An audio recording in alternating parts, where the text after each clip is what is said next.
Hello friends, today's topic is advantages and barriers of ICT। मनुष्य एक ऐसा प्राणी है इस धरती पर जो अपने विवेक और खोजबीन करने की एक या सोचने की एक ऐसी ताकत रखता है जो और जीवों में देखने के लिए थोड़ी कम मिलती हैं मनुष्य के अलावा। अब उसी श्रृंखला में आगे बढ़ते हुए जब हम एज अ टीचर किसी नई चीज़ को इंट्रोड्यूस करते हैं या अपने स्टूडेंट्स को इंट्रोड्यूस करने के लिए मोटिवेट करते हैं तो जनरली एक प्रश्न उठता है कि इस चीज़ को सीखने का फ़ायदा क्या है। आम भाषा में कहें तो इसका एडवांटेज क्या है। आज आईसीटी के कुछ एडवांटेजेस को आपके साथ डिस्कस किया जाएगा। The first one is the flexible mode of content presentation and delivery means आप अपने कंटेंट जो भी आपका कंटेंट है उसकी जो भी आप प्रेजेंटेशन बनाना चाहते हैं और जिसको भी आप देना चाहते हैं वो बहुत ही फ्लेक्सिबल बना देता है आईसीटी। क्वेश्चन अरेज होता है हाउ। यदि सपोज मेरे पास एक कंटेंट है और for example I presently use 3-4 different books and I collect all the information then some points makes और वो मैं आपको अब प्रेजेंट कर रहा हूँ इस वीडियो प्रेजेंटेशन ऑडियो प्रेजेंटेशन में, not in the video one. तो फ्लैक्सिबल मोड का मतलब ये है कि मैं आप तक एक इन्फॉर्मेशन बड़ी आसानी से अपने स्वतंत्र प्रस्तुतिकरण के माध्यम से दे रहा हूँ। दूसरा है इसमें contextualisation presentation of content and information. आपको जो भी सब्जेक्ट का कंटेंट है या वो जो इन्फॉर्मेशन है जो हम देना चाहते हैं आप उसको पिन पॉइंटेड कर सकते हो। एक बात को कहने के लिए शब्द वही होते हैं, सिर्फ माध्यम बदल जाता है, उदाहरण बदल जाते हैं या समझाने का तरीका बदल जाता है। यहाँ पर ये सब फैसिलिटी आईसीटी हमें प्रोवाइड करता है। Interactive and engaging learning setting, ये भी अपने आप एक एडवांटेज है। ये बहुत इंटरैक्टिव है, इसलिए वाइसी वर्सा। फॉर एग्जांपल मैं आपको आज प्रेजेंटेशन दे रहा हूँ, इस प्रेजेंटेशन की फीडबैक जब मैं आपसे लूँगा तो आप मुझे बताएंगे कि साहब इसको हम ऐसे देख सकते हैं क्या, या इसमें ये नया पॉइंट हो सकता है। इस बात की फ्रीडम हमें मिलती है। और सबसे बड़ी बात, हम अपने आप को एक लर्निंग एनवायरनमेंट में एंगेज करते हैं, हम अपने आप को व्यस्त रखते हैं। एंगेजमेंट मीन्स व्यस्त रखना। हम इधर उधर ना जाके अपने आप को फोकस कर सकते हैं और दी हुई बात को क्रॉस चेक कर सकते हैं। आईसीटी हमें ये प्लेटफॉर्म भी प्रोवाइड करता है। The fourth one is communicative element to support the independent learner. Means ये मास पॉपुलेशन तक तो अपना इफेक्ट डालता ही डालता है, बट साथ में इंडिविजुअल पर भी फुल्ली फोकस करता है। इसमें आप ग्रुप एक्टिविटी के साथ साथ इंडिविजुअल फोकस भी कर सकते हैं। इंडिविजुअल लेवल पे आप उसको रिवाइंड बार बार कर सकते हैं, चाहे वो ऑडियो की फॉर्म में हो चाहे वो वीडियो की फॉर्म में हो, तब तक कर सकते हैं जब तक आपको वो पूरे तरीके से समझ ना आ जाए। The fifth one is collaboration, communication, cooperation between learners. ये सिर्फ़ और सिर्फ मेरे एंड पर ही नहीं है कि जो मैंने कहा वही सब कुछ है। ये आपको एक फिक्स्ड इन्फॉर्मेशन के कंटेक्स्ट में अपने पीयर ग्रुप में डिस्कशन करने के लिए भी मोटिवेट करता है। For example we start somewhere at the Zoom classes और व्हाट्सएप ग्रुप चैट। इन दोनों मैकेनिज़म्स में ये कोई ज़रूरी नहीं है कि यदि एक होस्ट टीचर के बिना एक स्टूडेंट भी होस्ट अपने आप को बना सकता है और अपने पीयर ग्रुप के साथ वो कभी भी स्वतंत्र रूप से डिस्कस कर सकता है, डिस्कशन कर सकता है। आज आप लोग अपने अपने घर पे बैठे हैं, लेकिन घर पे बैठने के साथ साथ आप आईसीटी की टेक्नोलॉजी के पॉइंट ऑफ व्यू से अपने कंटेंट को शेयर कर सकते हैं, एकेडमिक टॉक कर सकते हैं, प्रॉब्लम सॉल्विंग अप्रोच के तहत एक दूसरे स्टूडेंट की, अपने क्लासमेट्स की, अपने पीयर्स की आप प्रॉब्लम्स को भी सॉल्व कर सकते हैं। The last one, second last one is in major advantages, place and time independence for learning. कोई लिमिट नहीं है कि आपको फॉर्मल कंडीशंस की बैरियर्स और बाउंड्रीज़ के साथ रहना है। ये इनफॉर्मल और नॉन फॉर्मल दोनों अप्रोचेस के साथ बहुत ही सक्सेसफुल रहता है। फॉर एग्ज़ाम्पल, अब मैं अपना वीडियो रिकॉर्ड कर रहा हूँ, ये दोपहर का समय है जब सभी लोग सोए हुए हैं या रेस्ट मोड में है, कोई बाउंडेशन नहीं है। और ये आपके लिए भी कोई बाउंडेशन नहीं है कि आपको अभी के अभी सुनना है। आपको यदि रात को समय मिलता है रात को सुनिए, आपको शाम को समय मिलता है शाम को सुनिए, आपको अर्ली मॉर्निंग में टाइम मिलता है अर्ली मॉर्निंग में करिए, आप कल सुनिए परसों सुनिए। यदि आपने चैनल को सब्सक्राइब कर रखा है या आपके फ्रेंड्स ने आपको ये वीडियो डाउनलोड करके शेयर कर रखा है, आप इसे अपनी कन्वीनियंस के अकॉर्डिंगली किसी भी जगह पर बैठकर किसी भी टाइम पर सुन सकते हैं। सच kind of facility provided by the ICT। Normal advantages की बात कर रहे हैं तो ये ईजी यूज़फुल रहता है, टीचर के एंड पे भी स्टूडेंट के एंड पर भी। इसके इंटरेस्ट दोनों के लिए बड़े ही कॉमन हैं, मतलब सस्टेन्ड हैं। इसके अलावा आपको ये बुकिश नॉलेज तक डिपेंडेंट नहीं बनाता। यहाँ पर जो कंटेंट मैं आपको प्रोवाइड कर रहा हूँ ये सिर्फ एक बुक पर डिपेंडेंट नहीं है, मल्टीपल बुक्स को मैंने कंसीडर किया है और आप इन बातों को cross verify and cross check कर सकते हैं। इसके अलावा जो सबसे इम्पॉर्टेंट बात रहती है, आप अपनी स्टडी को लीनियर और ब्रांचिंग प्रोग्रामिंग में भी स्टडी कर सकते हैं। मींस कि अब जैसे ये आपकी चौथी प्रेजेंटेशन चल रही है, ये अपने आप में यूनिट 1 कंप्लीट हो जाता है।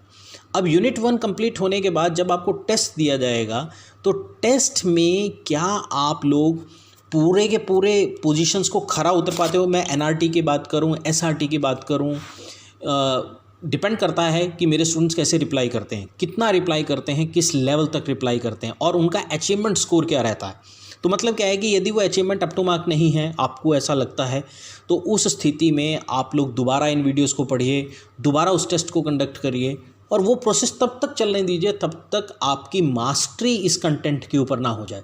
सच kind of facility again available और provided by ICT. Simultaneously, when we talk about the barriers, it is the second part of our presentation for this current presentation. The first major point is sometimes some people said it is technophobia. Technophobia means कि आप लोग नई technology के लिए नए technical instrument में इतना खो जाते हैं, इतना इन्वॉल्व हो जाते हैं जो आपकी मेंटल हेल्थ को भी बिगाड़ता है, या आप उस टेक्नोलॉजी को यूज़ ना करने की एक कसम खाए बैठे हैं। जैसे कि बहुत सारे ऐसे लोग होते हैं जो अपने ट्रेडिशनल वे को, ट्रेडिशनल पाथ को चेंज नहीं करना चाहते। There are 2 different things. जब वो अपनी बेसिक ट्रेडिशनल चीज़ों को चेंज नहीं करते, जो सिस्टम उन्होंने आज तक ऑप्ट किया है उसी सिस्टम को कंटिन्यू चलाएंगे, तो वो नई टेक्नोलॉजी को ऑप्ट नहीं कर पाते। फॉर एग्ज़ाम्पल, हम अपने घरों में कई बार देखते हैं हमारे पुराने बुज़ुर्ग या कुछ नए लोग भी जो आज की जनरेशन के हैं, बट उनकी ओरिएंटेशन पुराने एक रिजिड मैनर में हो रखी है, जो चेंज को ऑप्ट नहीं करना चाहते, चेंज के साथ नहीं जाना चाहते।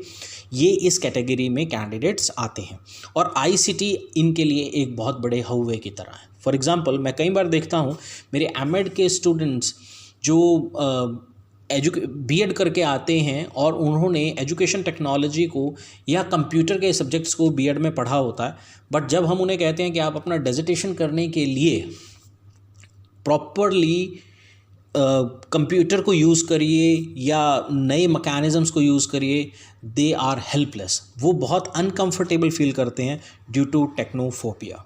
Second one, funds is a big issue.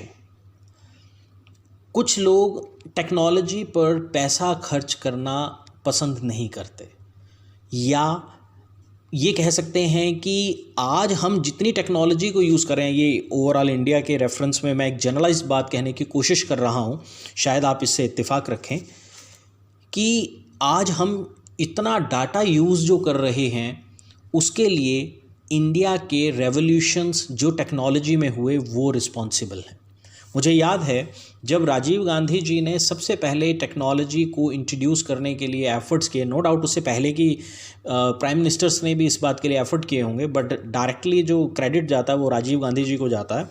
उन्होंने जब किसी भी काम को करने की शुरुआत की या टेक्नोलॉजी को इंट्रोड्यूस करने की कोशिश की, तो उस टाइम पे लोगों ने कहा कि जितना पैसा आप इन रिसर्चेस पे कर रहे हैं उस पैसे से आप गरीबों की भूख को मिटाइए। तो मतलब क्या है कि एक माइंडसेट डेवलप था। और no doubt funds again a big issue, it's a problem और advantage, both depends on the orientation of the individual. But आज वी प्राउडली सेड कि हमारे देश का इसरो, जिसने सैटेलाइट्स को बनाया, पहले रॉकेट बनाया, रॉकेट बनाने के बाद सैटेलाइट्स बनाए और सैटेलाइट्स को अंतरिक्ष तक पहुंचाया, और आज उस अंतरिक्ष से हमारे देश को इतनी कमाई होती है जिनको हम इस टेक्नोलॉजी के माध्यम से यूज़ कर रहे हैं। तो ये डिपेंड करता है इंडिविजुअल टू इंडिविजुअल फोकस और ओरिएंटेशन पे कि वो फंड्स को किस तरह से हैंडल और टैकल करने के लिए अपने आप को तैयार करते हैं and so on. The third one is shortage of trained personnels. भाई ये एक बड़े इंपॉर्टेंट डायमेंशन है, एक बड़ा इंपॉर्टेंट पॉइंट है कि आज की तारीख में यदि हम अपने स्टूडेंट से कहते हैं, यहाँ तक कि स्टूडेंट्स को, हम अपने कुछ कुलीग्स को भी कहते हैं कि आप नई टेक्नोलॉजी को अपने कांस्टेंट टीचिंग लर्निंग प्रोसेस में इंक्लूड करिए, तो वो जनरली टीचर्स और स्टूडेंट्स उसको विड्रॉ कर जाते हैं, उसके ऊपर फोकस नहीं करते, ध्यान नहीं देते। द रीज़न इज़ कि उन्हें लगता है कि यदि हम ट्रेडिशनल वे को छोड़ देंगे तो नई जनरेशन जो शायद इस काम को करने में बहुत तेज़ तर्रार है वो उनको बीट नहीं कर पाएंगे। शायद उन्हें ऐसा कहीं डर लगता होगा। बट इसके साथ साथ इसी पॉइंट में जो चीज़ कंसीडर करने वाली है वो ये है कि वो ट्रेंड पर्सनल्स जो होने चाहिए टेक्नोलॉजी को यूज़ करने के लिए, उस मेंटल एप्टीट्यूड और एटीट्यूड से थोड़ा सा लेस होते हैं, या वो थोड़े से मोटिवेट नहीं होते, डीमोटिवेट ज़्यादा हो रखे होते हैं, जिसकी वजह से आईसीटी का ये डायमेंशन एक बैरियर की तरह एक्ट लाइक करता है। Time, infrastructure, again a big hurdles. अभी लॉकडाउन सिचुएशन चल रही है। द पीपल सेड कि इस लॉकडाउन में हमें घर के बहुत सारे काम करने होते हैं, या हमारे पास इंफ्रास्ट्रक्चर नहीं है, या हमारी प्रायोरिटीज़ कुछ और हैं। तो अब ये इंडिविजुअल लेवल पे आपको डिसाइड करना पड़ेगा कि आप अपना शेड्यूल कैसे बनाते हैं और अपने इंफ्रास्ट्रक्चर को मल्टीपल यूज़ कैसे कर सकते हैं। फॉर द लाइव एग्जांपल, आज एक सिचुएशन देखने में ये आ रही है, specially in the word of infrastructure. हर individual my B Ed student as well as the faculty face one technical problem. मान लो एक घर में हस्बैंड वाइफ हैं और उनके 2 बच्चे हैं या 1 बच्चा है, मिनिमम रिक्वायरमेंट में है।